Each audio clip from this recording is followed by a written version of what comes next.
Good evening. Welcome back to Bedtime Stories with Dr. Somnolent. Tonight, I will be continuing the reading of The Secret Garden. So why don't you sit back, relax, and join me in Chapter 6.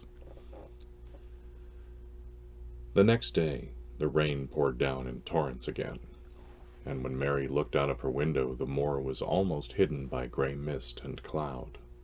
There could be no going out today. "What do you do in your cottage when it rains like this?" she asked Mary.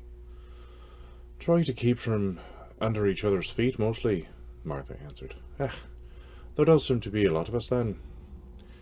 Mother's a good-tempered woman, but she gets fair-mothered. The biggest ones goes out in the cowshed and plays there. Dickon, he doesn't mind get wet. He goes out just the same as if the sun was shining. He says he sees things on rainy days as doesn't show when it's fair weather. He once found a little foxglove half drowned in its hole, and he brought it home in the bosom of his shirt to keep it warm. Its mother had been killed nearby, and the hole was swum out, and the rest, the litter was dead. He's got it at home now. He found a half-drowned young crow another time, and he brought it home too, and tamed it. It's named Soot, because it's so black, and it hops and flies about with him everywhere." The time had come when Mary had forgotten to resent Martha's familiar talk. She had even begun to find it interesting, and to be sorry when she stopped or went away. The stories she had been told by her ayah when she lived in India had been quite unlike those Mary had to tell about the moorland cottage which held 14 people who lived in 4 little rooms and never had quite enough to eat. The children seemed to tumble about and amuse themselves like a litter of rough, good-natured collie puppies. Mary was most attracted by the mother and Dickon. When Martha told stories of what mother said or did, they always sounded comfortable. "If I had a raven or a fox-cub, I could play with it," said Mary, "but I have nothing." Martha looked perplexed. "Can the knit?" she asked. "No," answered Mary. "Can you sew?" "No." "Can you read?" "Yes." "Then why don't you read something, or learn about a spelling? That's old enough to be learning the book about now." "I haven't any books," said Mary. "Those I had were left in India." "That's a pity," said Martha. "If Mrs. Medlock let thee go into the library, there's thousands of books there." Mary did not ask where the library was, because she was suddenly inspired by a new idea. She made up her mind to go and find it herself. She was not troubled about Mrs. Medlock. Mrs. Medlock always seemed to be in her comfortable housekeeper's sitting room downstairs. In this queer place one scarcely ever saw anyone at all. In fact, there was no one to see but the servants, and when their master was away they lived a luxurious life below stairs, where there was a huge kitchen hung about with shining brass and pewter, and a large servants' hall where there were 4 or 5 abundant meals every day, and where a great deal of lively romping went on when Mrs. Medlock was out of the way. Mary's meals were served regularly, and Martha waited on her, but no one troubled themselves about her in the least. Mrs. Medlock came and looked at her every day or two, but no one inquired what she did or told her what to do. She supposed that perhaps this was the English way of treating children. In India she had always been attended by her ayah, who had followed her about and waited on her hand and foot. She had often been tired of her company. Now she was followed by nobody, and was learning to dress herself because Martha looked as though she thought she was silly and stupid when she wanted to have things handed to her and put on. "Hasn't you got any sense?" she said once when Mary had stood waiting for her to put on her gloves for her. "Our Susan Ann is twice as sharp as you, and she's only 4 years old.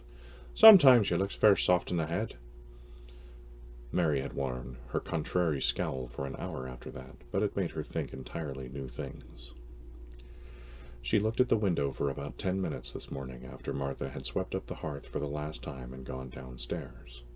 She was thinking over the new idea which had come to her when she heard of the library. She did not care very much about the library itself, because she had read very few books, but to hear of it brought back to her mind the 100 rooms with closed doors. She wondered if they were all really locked, and what she would find if she could get into any of them. Were there 100, really? Why shouldn't she go and see how many doors she could count? It would be something to do on this morning when she could not go out. She had never been taught to ask permission to do things, and she knew nothing at all about authority, so she would not have thought it necessary to ask Mrs. Medlock if she might walk about the house, even if she had seen her. She opened the door of the room and went into the corridor, and then she began her wanderings. It was a long corridor, and it branched into other corridors, and it led her up short flights of steps which mounted to others again. There were doors, and there were pictures on the walls. Sometimes they were pictures of dark, curious landscapes, but oftenest they were portraits of men and women in queer, grand costumes made of satin and velvet. She found herself in one long gallery whose walls were covered with these portraits. She had never thought there could be so many in any house. She walked slowly down this place and stared at the faces, which also seemed to stare at her. She felt as if they were wondering what a little girl from India was doing in their house. Some were pictures of children, little girls in thick satin frocks which reached to their feet and stood out about them, and boys with puffed sleeves and lace collars and long hair, or with big ruffs around their necks. She always stopped to look at the children, and wonder what their names were, and where they had gone, and why they wore such odd clothes. There was a stiff, plain little girl rather like herself. She wore a green brocade dress, and held a green parrot on her finger. Her eyes had a sharp, curious look. "Where do you live now?" said Mary aloud to her. "I wish you were here." Surely no other little girl ever spent such a queer morning. It seemed as if there was no one in all the huge rambling house but her own small self, wandering about upstairs and down, through narrow passages and wide ones, where it seemed to her that no one but herself had ever walked. Since so many rooms had been built, people must have lived in them, but it all seemed so empty that she could not believe it true. It was not until she climbed to the second floor that she thought of turning the handle of a door. All the doors were shut, as Mrs. Medlock had said they were, but at last she put her hand on the handle of one of them and turned it. She was almost frightened for a moment when she felt that it turned without difficulty, and that when she pushed upon the door itself it slowly and heavily opened. It was a massive door, and opened into a big bedroom. There were embroidered hangings on the wall, and inlaid furniture such as she had seen in India stood about the room. A broad window with leaded panes looked out upon the moor, and over the mantel was another portrait of the stiff, plain little girl who seemed to stare at her more curiously than ever. "Perhaps she slept here once," said Mary. "She stares at me so that she makes me feel queer." After that she opened more doors and more. She saw so many rooms that she became quite tired, and began to think that there must be 100, though she had not counted them. In all of them there were old pictures or old tapestries with strange scenes worked on them. There were curious pieces of furniture and curious ornaments in nearly all of them. In one room, which looked like a lady's sitting room, the hangings were all embroidered velvet, and in a cabinet were about 100 little elephants made of ivory. They were of different sizes, and some had their mahouts or palanquins on their backs. Some were much bigger than the others, and some were so tiny that they seemed only babies. Mary had seen carved ivory in India, and she knew all about elephants. She opened the door of the cabinet and stood on a footstool and played with these for quite a long time. When she got tired, she set the elephants in order and shut the door of the cabinet. In all her wanderings through the long corridors and the empty rooms, she had seen nothing alive, but in this room she saw something. Just after she had closed the cabinet door, she heard a tiny rustling sound.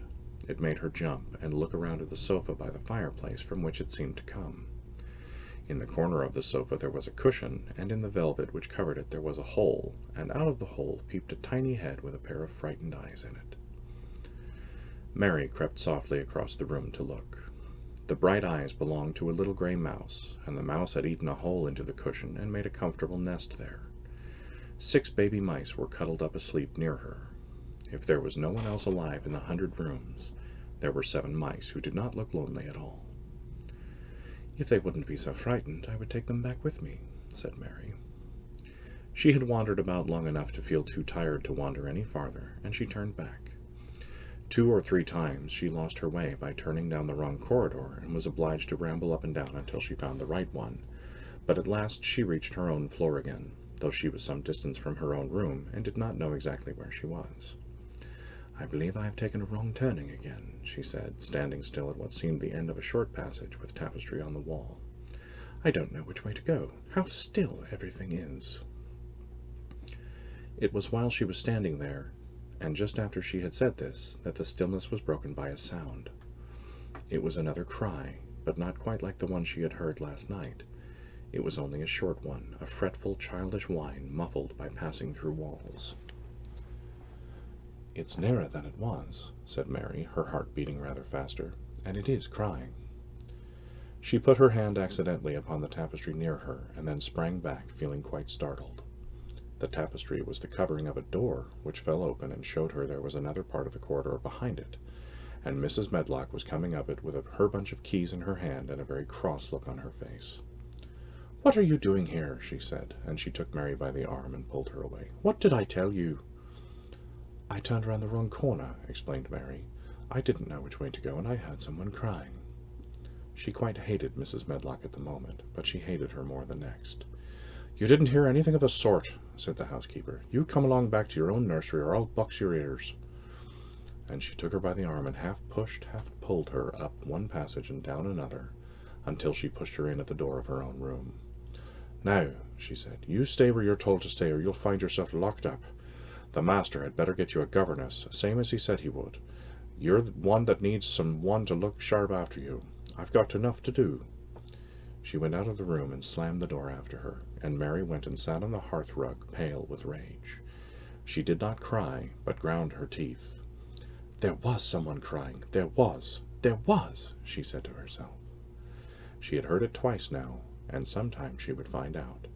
She had found out a great deal this morning. She felt as if she had been on a long journey, and at any rate, she had had something to amuse herself all the time, and she had played with the ivory elephants, and had seen the gray mouse and its babies in their nest in the velvet cushion. That seems like a good place to stop. You should be very relaxed now, and it should be easy for you to fall asleep. I hope you enjoyed Chapter 6 of The Secret Garden, and I look forward to reading Chapter 7 to you next time. Sleep well.